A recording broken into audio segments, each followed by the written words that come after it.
that being said, these guys want to get on with a Saturday night update. Saturday night rides. Holy crap. When was the last time we did this? It's been a few weeks. This is, to forewarn you, going to be a long episode, so... Longer, so... We are shutting this portion of the channel down. Gone. It's, it was fun while it lasted, but it's just not... I enjoyed doing it. We just don't have the views to continue. If it was, you know, $400 or $500... If it was 400 or 500 views an episode for Saturday Night Rides, we'd probably continue to do it. This takes a lot more time and effort to edit. Yes. Because we got to both in the evening on Friday, get over here, set this up, film this with 2 cameras so it has good audio. Yeah. In the editing with your guys' rides going into it, it's time consuming. It's a very time consuming process to do this portion of the channel, and it's only getting a couple hundred views. Unfortunately, as much as I like this, the payoff is just not... It's not there. And so we're not making something that you guys don't want to watch. Exactly. So we'll continue to film on the Bronco, the F-150, the Expedition, and stuff like that. We got stuff coming up for the Power Stroke. We've got projects falling out of our ass, but as far as this portion, we're done. Yep, and all done. It's getting shut down. All done, all done. You want to get right into it? Let's get right in. First off, if you're watching this video, please give it a big thumbs up. Give it a comment down below and hit that subscribe button. Turn on the notification bell to tune in for all of our upcoming stuff. Yep, upcoming stuff. But don't send your rides in anymore because we're done. No, and we appreciate everybody who has followed this and kept with it. But I mean, unfortunately, like we said before, it doesn't have the popularity that some of the other things have, and we just went back on analytics, and we have fun with this, but it's just not working. Yeah. So okay. Next up, real quick. Here, I'm just going to put this down. Big shout out to John at the Fox Shop for making this possible. Yes, thank you. Because I don't think a year ago, if we wouldn't have broke our numbers like we would have without his help, I don't know if we'd be sitting where we're at right now. No. It probably would have just got shut down. Yes. Lost interest in it. But well, when you're doing all that kind of work and there's zero payoff for the whole thing, it's like, and then, you got to meet this criteria, meet this goal. We're still at the bottom. Oh, yeah. I mean, we're little fish compared to the rest of them, but we have fun doing this. We have fun filming all this stuff. You guys, your commentary or comments that you're giving to us on this, just the interaction, all of that. I mean, there's a reason we quit doing the live streams. Yep. And I'm moving out to a new place next week, and I might do it while I'm working on stuff, but it's going to be really hard because I'm moving, 25 miles that direction? Yep. So. Which brings mind, we talked a little bit about this. It's going to change up. Kyle and I probably won't be seeing each other on projects as much as we did before. Yeah. And so he's got his own editing set up, so now you're going to see a video from me probably pop up randomly, and Kyle by himself randomly is probably what's going to end up happening here in the next year. Things are changing. Things are changing. It's changing for the better. I mean, I'm going to be a hell of a lot happier actually being in a house. Instead of a condo? Instead of a condo, yeah. Yeah. No garage. No garage. You've got, a 3x4 shed right now? Or Jesus Christ. It's not even that. It's smaller than a prison cell. And that's it for storage. Yeah, it's ridiculous. But yeah, John Fox, big shout out to you. Check out his channel, OBS Trucks, pretty much over there at the moment. Yep. Does some work on a Tahoe. And he has a barbecue channel. Oh, yes, he does. So check that out. It's called We're Gonna Smoke This Meat. I got this license plate, which was meant to go to him at 1,000 subs. Okay, so there's the 1,000 sub plate. That's the 1,000 sub plate. He helped us out quite a bit. And then I've got... There's the 1,500 sub plates. Yeah, 1,500 sub plates from Alaska. These came off my brother-in-law's Dodge that we got. Yeah. Those are coming to you, John, real soon. And this fabulous Flex Fit Central Oregon Shenanigans. Look at that hat. flex fit Yeah. hat, just like what we got going on. And we got him a shirt. Yeah. We got him. We got him a shirt. I'm not going to show anything on camera, but it's No. Hold on. just the back. Just the back. Just the back. No, are you sure you didn't mean to put this in the burn barrel? That might have. This is the burn barrel shirt. Oh. This was supposed to go in the burn pile. Where's the shirt that we got for? Anyway, guys, let's get on to some questions. Dad Baller, the winner of our contest, said, I'm starting to work on a new project. I have a 76 Chevy 4x4 lifted on new 37s.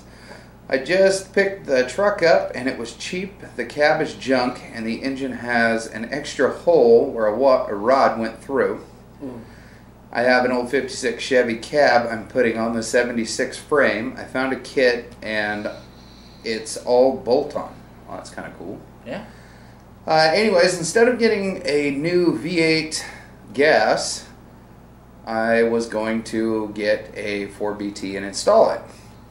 I figured the truck will already have to be down to the frame, might as well change it over while the truck is apart. I have a friend that has a moving company and he bought a smaller moving truck, brand new, that came with a 4BT. He used the moving truck for a couple of years until it got wrecked. Somehow he managed to get the truck back from the insurance company and it's been sitting for a couple of years. The engine, I believe, has about 30,000 miles on it. He wants $800 for the 4BT. What do I look for to see if the engine is good? Put a battery on it and it will turn over and prime the injectors. We got it to fire up. Any other suggestions?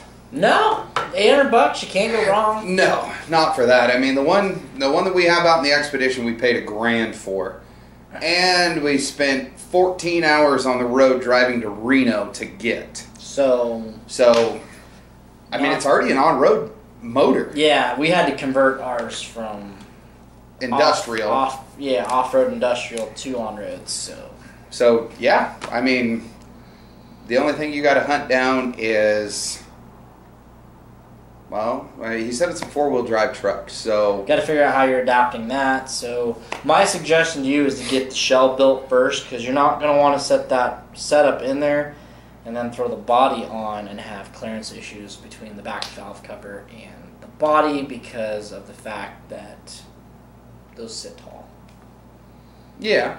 So... I mean, a four-cylinder Cummins would look small in my Chevy, in my square body. So, but he's going to a 56 or what? He's just doing the cab. Yeah. I don't know, like, correct me if I'm unclear on this, but you're just putting the cab on the 76 frame or, the 76 frame. So, if it's a cab with the rest of it, I mean, I don't know how that'd look. But to answer your question, to look for anything, if it fires up and it's not knocking, and it's gonna smoke. They all smoke. Yep. Mine smokes, and it was rebuilt. Yep. So, yeah. I mean, I don't see you going wrong with the $800 4BT. So the other question is from Scotty Doesn't Know. I apologize. Didn't mean to bombard you with so many questions. Glad you got a kick out of my email. That was from the last one or the one before? I can't remember. I can't remember. Got a kick out of my email name. Had to change it. Long story. Baby mama drama. But when looking for a 4BT engine for my truck, can I use one out of a piece of equipment, or does it actually have to be one out of a vehicle? I'm not 100% sure, and as far as the tranny, what vehicle would be the best to go pull a transmission out of that would mount to it and that will get me started on this project? Thank you. It all depends on what your adapter plate is that comes with. They came with a bunch of... Ford, Chevy, and... I think, Dodge. I mean... Did they have to adapt to Dodge, though? Well, the belt housing's all changed out, so... So, yeah. Dodge, Chevy, Ford. And there's probably some other ones that I don't know about that I'm missing, but... it all depends on what your application is and what you find, because if it comes, you buy a 4BT and it's got a Ford bell housing, then you've got all the small block Ford stuff. And I even think that there's a rare big block Bell housing. bell housing, but not sure about that either. I don't know if I'd run that route. But I've got a Triton adapter on mine. I've got a Cummins. Well, that's what I've got on mine, but mine's way different than yours. You've got a small block adapter. You have a Windsor adapter on your 4BT. That's why they took a Windsor M50D. Okay, that's why the M50DR2's on there. Yeah. Okay. Yep. Well, that makes sense. Yep. John Ling says, "Hey guys, love the vids. Keep up the good work. Here's a few pictures of my Bronco and my F-150. I bought them both at an auction. The Bronco is an XK9 unit from the Madison County Sheriff's Department in Virginia. The Bronco is a 96 302 XL with 113,000 on it. No bells and whistles, just the way I like it. I call him OJ. I put a 4-inch rough country lift, 33-inch tires, and I drive it everywhere. I love it. I also attached a few pictures of my 99 F250. It's a 7.3 with a TS tuner, 4-inch from the turbo back and a cold air intake. I took off all the chrome and painted the bumpers and grill. I topped it off with some 35 Moto metals, and I think it looks good together.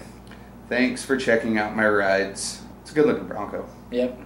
So this last weekend I used my 97 Expedition with a 5.4 motor in it to drive up to Idaho, which is just past Ontario, Oregon, and picked up a 96 F250 7.3 diesel and towed it all the way back to Utah. About 360 miles. Expedition did great. Curious, how is the 4BT Cummins that you guys are running doing towing and fuel mileage wise? Towing wise, I mean, we haven't put a ton behind it, but we have towed the boat. Yeah. We've taken the boat with it, and it tows it fine. Yep. 55, 60-ish. Fuel mileage, what are you getting, 26, 25? On the highway. On the highway? Teens in town. We towed the snowmobiles up to the mountain on a place. Yeah, that's right. With it a few weeks back. Yeah. And I don't know, you drove it, so I don't know how much the needle moved.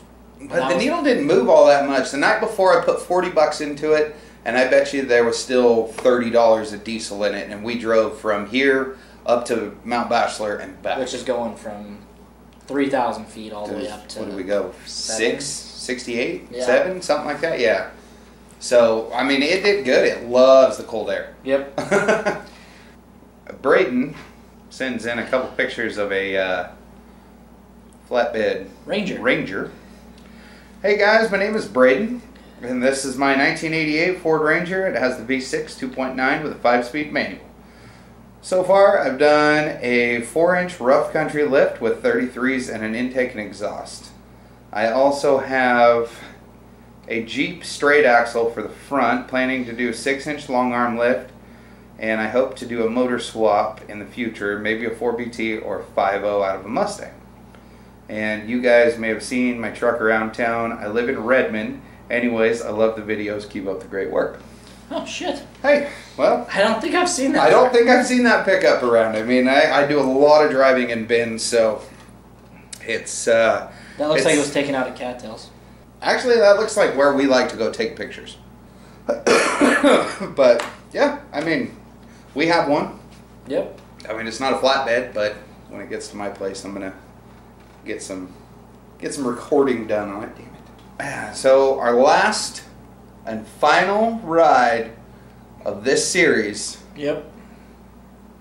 comes in from John, and it's an update. It says, "Hey guys, I'm sending in my 1994 Mazda B4000 4.0 5-speed again to show you guys the progress since I sent it in last year.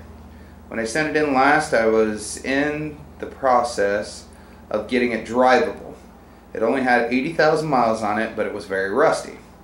In order to make it drivable, it needed brakes, brake lines, EGR2, valve cover gaskets, windshield, tires, coil buckets, leaf spring hangers, and some body work. Once I got it on the road, I have had no major issues with it. I have put about 10,000 miles on it, Just got done installing the 3-inch James Duff suspension lift and 31-inch tires. Definitely a fun truck now. I have no major plans for it in the future. Just going to enjoy it and get through college with it. Keep up the great videos, John. And it's... pictures are loading. It's a black... I've seen it. I just looked the other day on the email. But, yeah, so... that's awesome. That's awesome. I appreciate people who, you know, want to go out and they want to work on their stuff and do all of that. So, you know, that's cool. Thanks for keeping us updated. Yeah. Glad you're still part of the channel, and we're done with this series for now. For now. If we get interest in it, because we'll try it again. I'd say maybe in 6 months. I would say longer than that. Maybe a year. We hit maybe 5,000 subscribers. Holy fucking shit. Okay, so never mind. We're canceling this altogether. Yeah, we're canceling this until we get bigger. So yes. It might come back. It may not. I don't know. Yeah. But we had fun while it lasted, guys. And yeah, if you're bummed about it, let us know in the comments. I don't know if there's much we can do, but if nobody's watching it, it's hard to film it. So. Yeah, exactly. So that being said, guys, thanks for tuning in. Hit that notification bell. Give this video a big thumbs up. Comment down below. Subscribe if you have not already. And we'll catch you at a different day and a different dollar on Central Oregon Shenanigans. Bye, guys.